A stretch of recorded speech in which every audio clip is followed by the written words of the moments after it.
machine, baby. Cause this one's a screamer.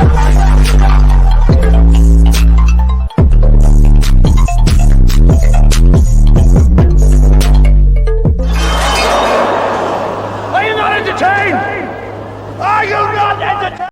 What is going on, entertainers? With Tim coming to with another video. So I wanted to talk a little bit about the Monique situation. It seems like she's had some things to say and prove to us online, and also her son Shalon has replied back to some of the stuff that she said in the previous video with Daddy, and also these text messages that she posted. I don't get Monique's angle in this.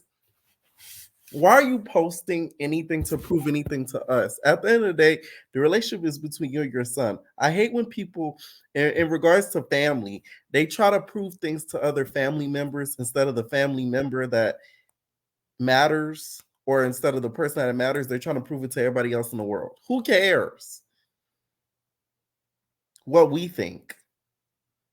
Because that doesn't affect anything dealing with your relationship. But she posted a thread of text messages, because in my mind now, Monique is a little bit of trash to me in regards to this whole situation, just because of how she's moving and going about this whole situation with her family. It's not making any sense to me. She said, "Hey, my sweet babies. Here are the receipts from a mother who allegedly does not love her son. We're sharing this with you, Shalon, and the community. Some will completely get it, others won't. We love us for real." I get it, but I don't get you, Monique. She says, "Okay, baby. Hey, baby, just checking up on you. Hey, baby, just checking up on you." And then the son says, "Hey, hey, man, good morning."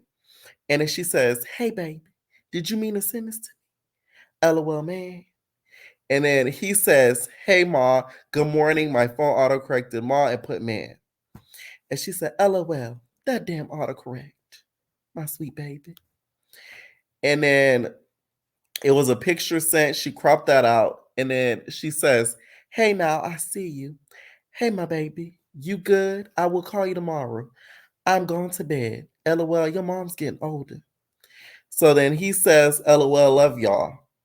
And then she says, "Hey, my sweet baby, I hit you later tonight." He says, "Okay." She says, "Hey, my sweet baby, I'm going to call you when you get back home. We out with," and it was cut off, "I'll talk to you tomorrow." And then he says, "Hey, mommy, I wanted to send stuff, some flowers and stuff, just cuz. Can you help me pick up some stuff out? Because I have no idea what I'm doing. LOL." And then she says, "Hey, my baby, of course I will. Give me a couple hours to call." And then he says, "Hey, ma, have you ever heard of hyperhidrosis? It's an excessive sweating disorder. Child might have that." And then she says, "Hey, my baby, no, I never heard of that. I will research it. Hey, my baby, sorry I missed your call. Can we talk tomorrow? Call me when you go on break if you can. I love you for real." And then he sends a picture, and then she says, "Yes, you look so handsome. You better say that shit. Let me know when your break starts. Hey, my baby, how are you today?" He says, "I'm okay. Been overwhelmed these past few days, working through it, talking about it with Nicole. This hasn't been the best sales week so far, and I've been feeling more anxious about it than usual. Nicole has been helping me chill out, though sometimes she's the reason for the stress, LOL." And then she says, "Hey, my baby, let's talk when you get off." And then he says, "Can I call you in 30 minutes? And then she says, "Hey, my baby, can you give me an hour?" And that's cool. One thing I noticed with these texts, these are from 2021. It is now 2024. That's a long way to go back. I'm just saying. She says, "Hey, my baby, please know you're still sleep. However, when you wake up, I want you to have an awesome day." And then he says, "Yes, ma'am. How y'all doing this morning?" She says, "Amazing." He says, "My appointment with the DMV is on May 7th, so I can start this process for my license. I have 3 derogatory strikes on my credit. I'll clear up 2 of them by the end of the week. Just telling you my to-do list, LOL." And then she says, "I know you'll get it done. Let's go." All these texts prove is that they had a relationship over the course around that time. I don't know what this is proving at all. And you posting it to kind of do a I told you so to your own son, it's just not making any sense. I really feel like Monique is really under the spell of the daddy. Okay. I really feel like this daddy, as she calls him, is not the best as much as she tries to put him out to be.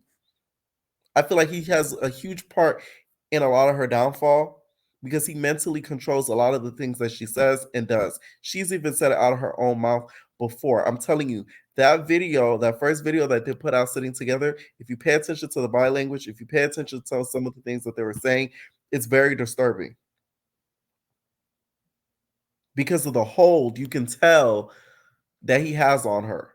Not a wife and a husband. It's giving, sad as to say, but pimp and hoe. It really does because she seemed scared to speak. Okay. Now he replied back because of these text messages being posted and also their response video that they made back. Okay. And his own TikTok video. His TikTok apparently has been blowing up. Good for him.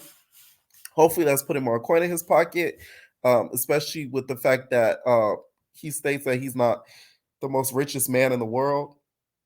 So it can help him financially get a lot more stable. Straight to it. Hi, I'm Shalon. So I find it unique that my video was in response to my mother and not her husband, but yet he still had the most to say, which isn't uncommon. I also find it unfortunate that my mother does not seem to speak on her own. The only two worlds that I know where daddy is used is for children speaking with their fathers and women acknowledging their pimps. Her husband starts off by literally doing the very thing that I said that they would do, which honestly kind of made me feel as though their response was ironic because they validate my original video. Either A, she has some newfound moment of clarity, or B, she retreats back to daddy. In her retreat back to him, though, he does not acknowledge what I did say, but instead begins to create a new narrative of things that I did not say, which negates the effects of a response video. The two of you essentially created a new video. And a lot of people feel that it's sort of weird that he writes everything down. I actually like the fact that he does write everything down because he's able to speak clearly without people misconstruing his words, which I appreciate. Because if he were just to say off the top of his dome, he might have been speaking incorrectly in some things that he might say. People might try to insinuate certain things off of certain things that he says. So the fact that he writes it down is very smart for him to do, especially with addressing everything at once so he doesn't forget anything. Okay. Another thing I didn't like is the fact that they brought up his mental illness in this whole situation, because what does it have to do with anything with the fact that you guys don't have that great of relationship? It's like they're putting that all on the blame of as to why everything's going on. I don't think she should have went into any detail in regards to their relationship on Club Shay Shay, because Club Shay Shay compared to other platforms, although she's spoken about this some before, Club Shay Shay right now is hot and it's popping. So you would think if you don't want all of these skeletons to start coming out of your closet, you wouldn't speak on it on such a big platform or let Club Mr. Shay Shay know before the interview, hey, we can't talk about this. I don't want to talk about this whole family situation. I'd rather talk about everything else. But, when it comes to my sons, I'm just saying. Rather than actually respond to what was actually said. You also brought up my father. My father, though, is not doing interviews talking about me. In quick regards to the three sons comment, under the context in which your husband was speaking, by your rationale, Ma, he should have easily had no problem saying four sons, especially since you say he knew me before I knew me. The two of you can sometimes come off as seekers of weak levels of empathy from others, while at the same time sidestepping any accountability that one may need to take. To attempt to address what I said to another man while also trying to make your wife victim number one has nothing to do with you. My father did not need you to speak for him. You're her daddy, not his. My mother has been speaking on our relationship for years. So to imply that only one side of a story was told when there are several articles and interviews throughout the internet discussing my strained relationship with her, filled with quotes from your wife speaking directly about me, while also providing vague context and downplaying the impact of an uninterested mother. I am 33 years old and have had ample opportunity to go to the media and tell some BS story for a BS amount of money, but instead I am on TikTok expressing my feelings for free. If the two of them were paying attention, I literally explained in my first video why I am responding using TikTok. and I should not have to repeat myself. My mother also states there are some people that are saying, oh, you should be ashamed of your mothering skills. You should be ashamed of yourself. This is what I say. Let's let it play out, because the same ones that were saying, oh, I was crazy, I was deranged, we watched it play out. So just like with my son, we're going to watch this play out. First of all, who the hell is we if it ain't you and I reconciling our relationship? Second of all, it's power in a word. Nobody is playing, but I can understand why you would use that word specifically. As you stated in the Club Shay Shay interview, you had the mentality of a 15-year-old child. You required a man to raise you, and you were acting like a little girl. These are your words. It doesn't matter what context I have them in. This is how you thought of yourself as a grown adult who was someone's mother. Last time I checked, Monique fans, a 15-year-old grown adult who acts like a child but is in search of their daddy, they don't typically make efficient parents. But hey, I could be wrong. On a more serious note, to sit there and allow your daddy to address my mental health in a weak attempt to pass my response off as a moment is disturbing and insulting to those of us who do have mental health issues. The way I presented myself was no different than my mother and her daddy presented themselves when addressing D.L. Hughley. And her precious sweet babies ate it up. DL is wrong because he's so loud. Mo and Daddy are right because they're so calm. But I, for some reason, don't get the same energy. To simply try to call me crazy is dismissive and cowardice. Attacking somebody's mental status is a clear sign that you have zero to stand on. Furthermore, what kind of person still has a text message from their wife's son that is over 2 years old, still in their phone, saved just for the purpose of re-showing it to him? What I specifically... Now that is what was disgusting to me. It's one thing to make the video, but why drop the text? This is what I said. I don't get it. What did that prove? That you guys spoke in 2021? That's 3 years ago now. Like, I just don't get what that proved and what was her angle in doing this. Monique's PR is horrible and it's trash. Okay? Because one thing he says in this video, which he's going to state, is that he wasn't allowed to call daddy dad or pop, as he's going to say, but some of the other children were. Although that may not be biologically his son, the fact that the other children were and he wasn't, I would feel a way too if I was him. Because that's weird. remember about that message is that at the end of it, you said something along the lines of, if you don't respond, I understand. I could care less about what your message was about. But for you to say in the message, if you don't respond, I understand, why was it then that when you and I did speak after that message was sent, the first question out of your mouth is, hey man, how come you didn't respond to my text message? I found that to be very unique. On how to speak to women or how to listen to women. That was not what that situation was about. My mother showed me how conceited she is in that situation that you were referring to. For a woman to villainize the actions of her son for being a man and a father to his new family, simply because she had not heard from him in 2 days, as though her phone was broken and she could not check on me. Because last time I checked, I was a new parent. I didn't get a new house. I didn't go on vacation. I didn't just get a new game system. I had a baby. And in those 2 days that you did not hear from me, I was handling my business as a man and a father. But I'll assume your phone and the phones of those around you were all broken, which I wanted to believe was the reason why you did not respond to a message from your son expressing his concern over some bumps that your grandchild had on her back. You would later make it your business to tell me that you got the message and chose not to respond because her other grandmother is a nurse. Damn the fact that she is also your blood. And shout out to Nana. My baby girl loves her some Nana.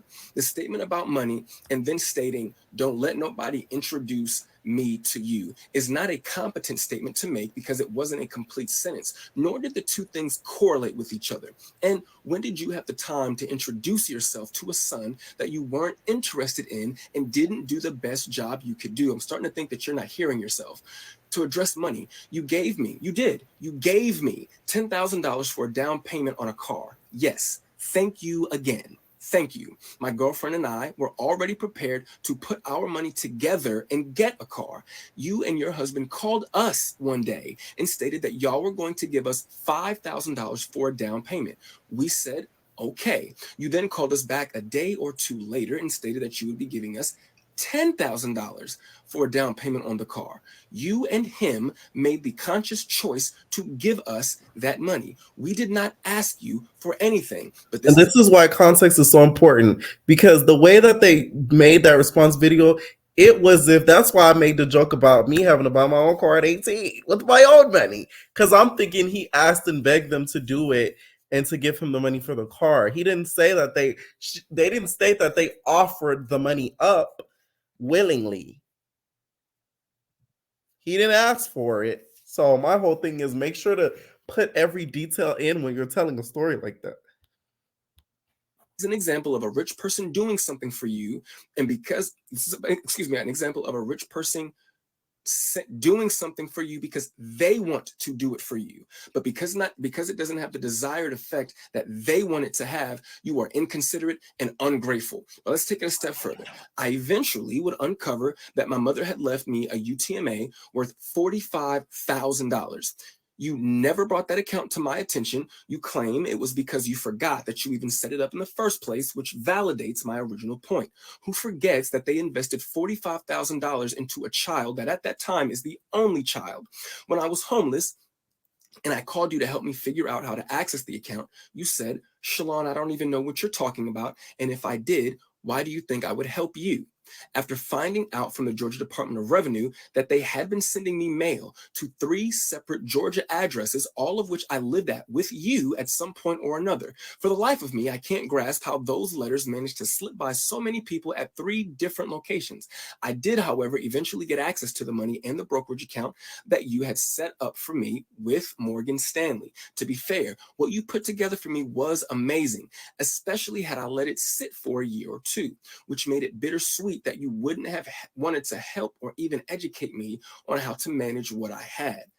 My blowing through that money is all on me, and I have to take my accountability for that, and it's a lesson learned. Sydney stated that the last time that him and I spoke, I wanted to call him Dad. The actual truth is that I wanted to call him Pop. Calling you Uncle Sydney, but my mother calls you Daddy, and the boys call you Daddy. It was getting a little awkward. And yes, for a very short time, I did feel that way about you, but the more things change, the more they stay the same. Oh, Black Jesus.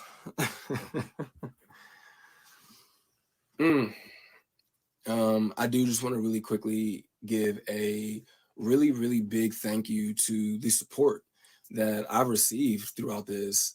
I didn't think that was something that was going to happen. I didn't make that video to have a tennis match with my mother. I do not plan on making any more videos. This is it. I've said what I wanted to say. To me, if you're not going to acknowledge, you've already shown me that you don't care enough to acknowledge what I did say. So I definitely don't have the expectation that you're going to acknowledge now what I'm saying. So it is what it is. But once again, I want to say thank you again, man. That day before I posted that original video, I went to sleep with 25 followers that I probably could name all. I could probably name all 25 of those people. I think I have over like 12,000 followers now. That's really cool, man. I really appreciate that. But I just can't say thank you enough. I know I sound like a broken record, but I do appreciate the love, and best of luck to my mother and Sydney. And I hope that the Cat Williams tour is incredible. I really, really do.